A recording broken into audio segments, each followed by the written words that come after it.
Belinda, I'd like to start with you if I could.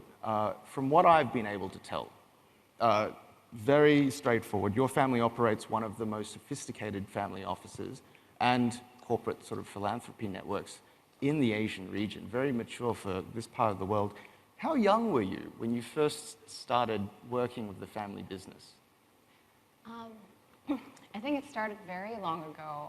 Let me start. I've been very, very fortunate to have a visionary and trusting father and founder. And we started having family meetings when we were teenagers even. And that sort of starting from a very early age. It's funny you ask how young I started in the family business, because last week I just brought my 2- and 4-year-old to visit the factory in Indonesia. And I think it's really instilling that love from a young age and evolving it into working in the family business, subsequently co-creating the vision in the future as well. So it's really starting young, invest a lot of time in the family, and think about how you can work together, the next generation as well as the previous generation, to co-create the family business system together.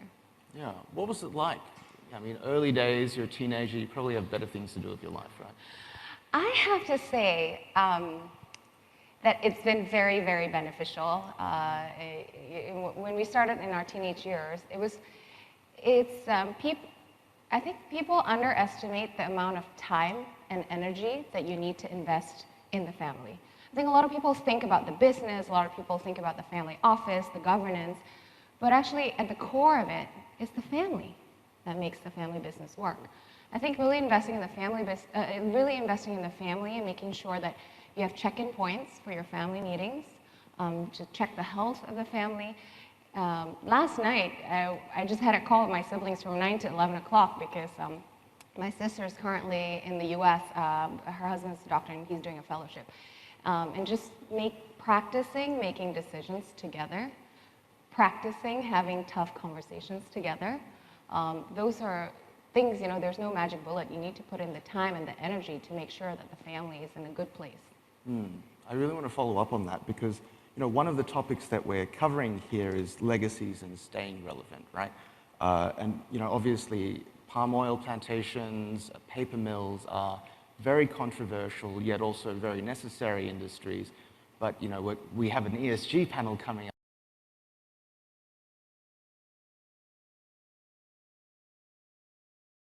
up, helping transform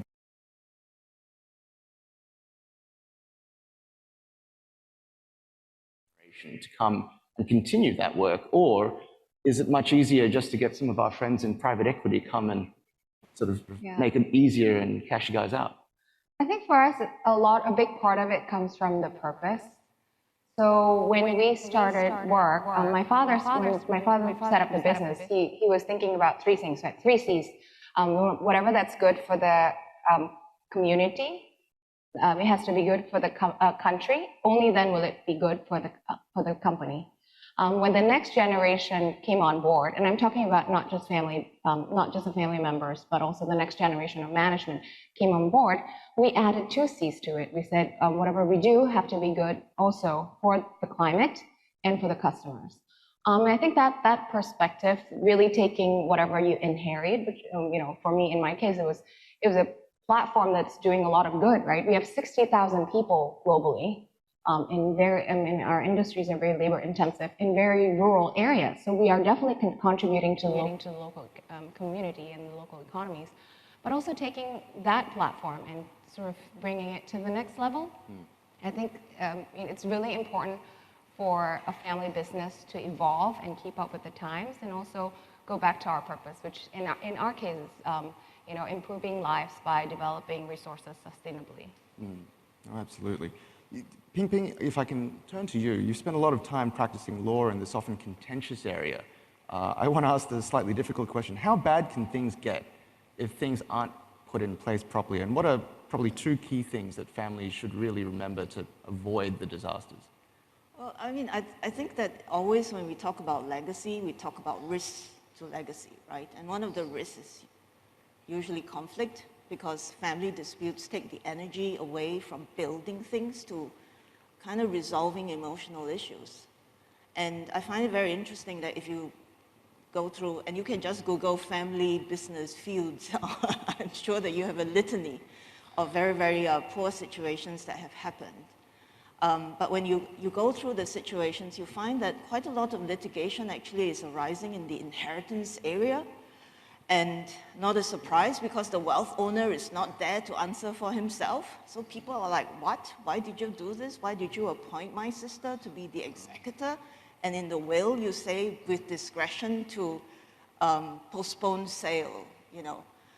So those are the sort of real situations that can happen. And I think that by the time it hits, frankly, the newspapers, I mean, I did not practice in family disputes litigation. I have to say that that was not something that I had the foresight to say this would be an area of practice.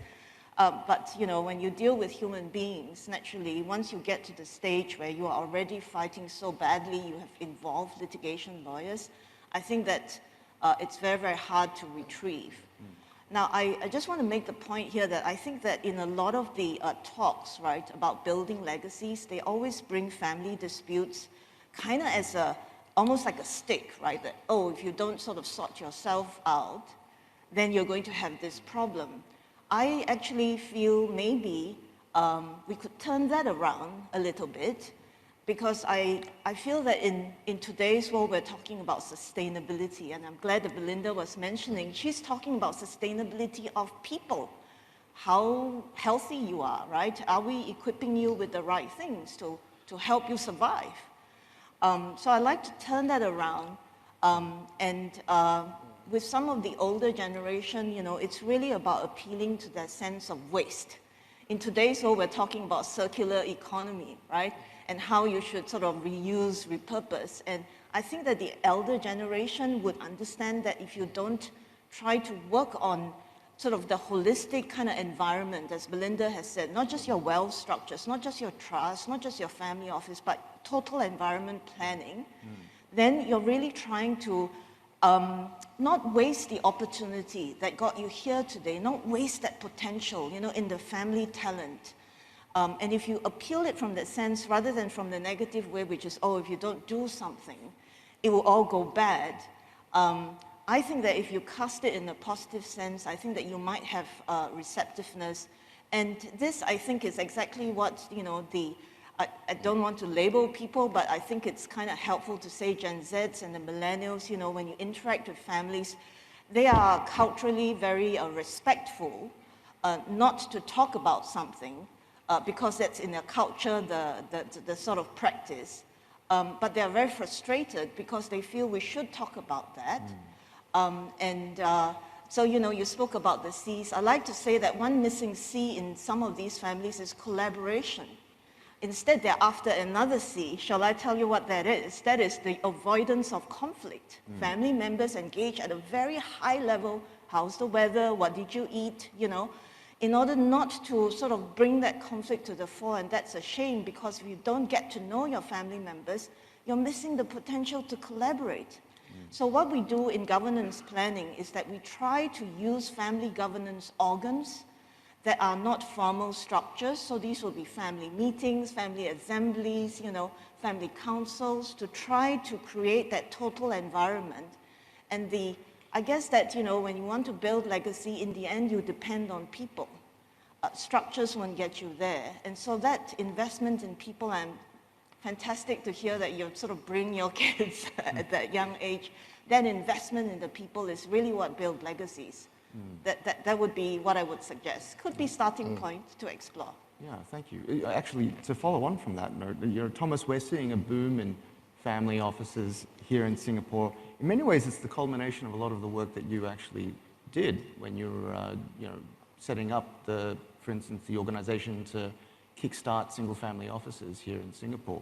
But a huge number of them are first-generation wealth from Greater China, and their primary motivation might be more visa or passport related. Now, you're now based in Hong Kong, so this is a little sensitive for you. But at the risk of sounding blasphemous, is the family office structure really the right approach for everyone? Or is it a fad that will eventually die down, and with it some of the management fees that these folks are going to get? I get asked this question quite a lot in private. But My job is to bring those to public face. Well, I'll answer it in a slightly different way. So a really interesting part of my work is that I get to work with some of the smartest people on this planet as I work with them on thinking long term. And they have taught me to go straight to the point, keep things simple, and always think ahead. They're obviously light years ahead. That's why they're visionaries. I try to think 2 to 3 steps ahead. So to your question, I would say not yet. I would say many family offices has been set up in the last 2 to 3 years. They are probably still stuck at the easy part, which is setting up the structure, getting up the incentives, whatever they are, going. The next step, right, is people, ensuring that a family office could be well run. I think the simple analogy I would say it's building the Esplanade in Singapore, the beautiful theater. It's not that difficult, but to build a world-class orchestra, you go figure how long it's going to take, and it might be expensive. And for a family office, we're just talking about a quartet. But I want to bring back to the topic today in terms of next generation, and I would like to leave some food for thoughts for the audience here and watching online. A simple litmus test whether the next generation transition or bridging is done effectively. You just have to ask yourself one very simple question. Is the next generation involved in decision making? It's as simple as that. An answer in Asia, not yet. So later this month, my firm will launch our single family office survey.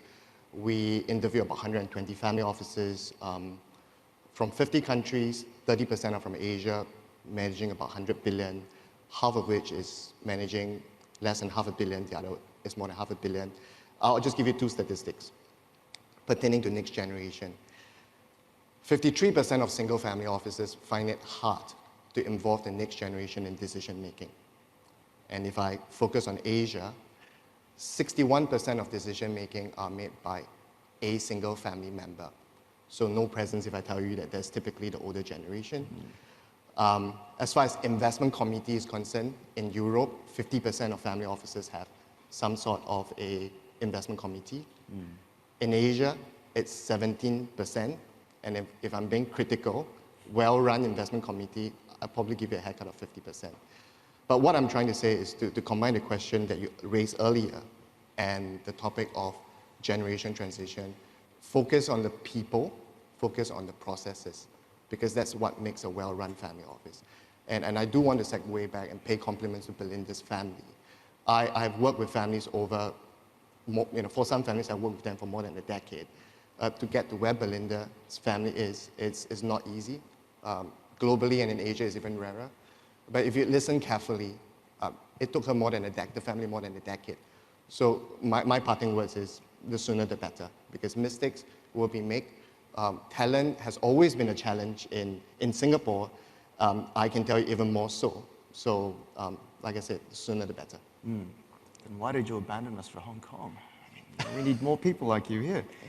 Belinda, if I could come to you with my sort of last question, because I thought that actually raised a lot of interesting insights. I have met a very, very small number of 4th generation family offices here in Singapore.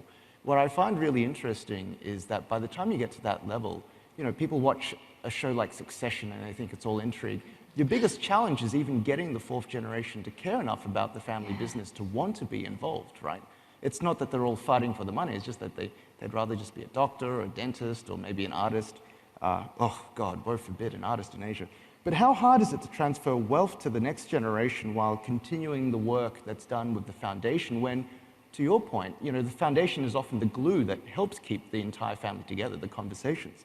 And is that even important to you as a 2nd gen? Or do you not mind if your kids go on and do something totally different, if the family ends up just selling to KKR?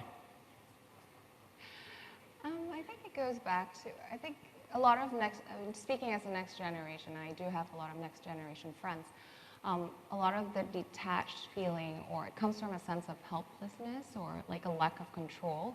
And I do encourage, it's really important for the next generation to know and to feel empowered that, even if you start small, you can start somewhere, right? And that's what we did with our foundation. My parents never graduated from high school, so they feel very strongly about getting children access to quality education. And they started with doing schools around their the operations area, and subsequently in the various iterations of the foundation, the next generation came together with the G1s, and we came together to make the foundation more strategic, more systematic. And now the foundation is not just in Indonesia, but globally. Like we're about to enter Brazil. We're in, instead of one school, we're in 2,000 schools in Indonesia and working very closely with the ministry, right? So feeling like understanding that, you know, encouraging the next generation to feel empowered and to know that they can make a difference. I think that's like the big part of it. And the other part is it's really going back to having, I think for a lot of next generation, it can't be motivated by wealth, right? It has to be motivated by something else. Because if it's motivated by wealth, all of us will be doing, something else here. But it's really that internal drive, knowing that what is a family business for, that sense of purpose inside. I think that's what really will engage the next generation, whether through the family office or as a shareholder. And that's what we say also, like we can't expect every next, in my family, not all of us are in the business, so we can't expect every next generation to be a part of the management, but at the minimum, they have to be a responsible shareholder. I do want to come to one audience question here. Do younger generations of principals at family offices have different investment preferences compared to the older? And I always come back to the same example of, I once met a guy who, his family made doors. He wasn't that excited about getting into the door making business. He is now still in the door making business despite having gone to Stanford. But did you want to do something else other than work in palm oil downstream and what you're doing today? I think my parents brainwashed me from too young an age.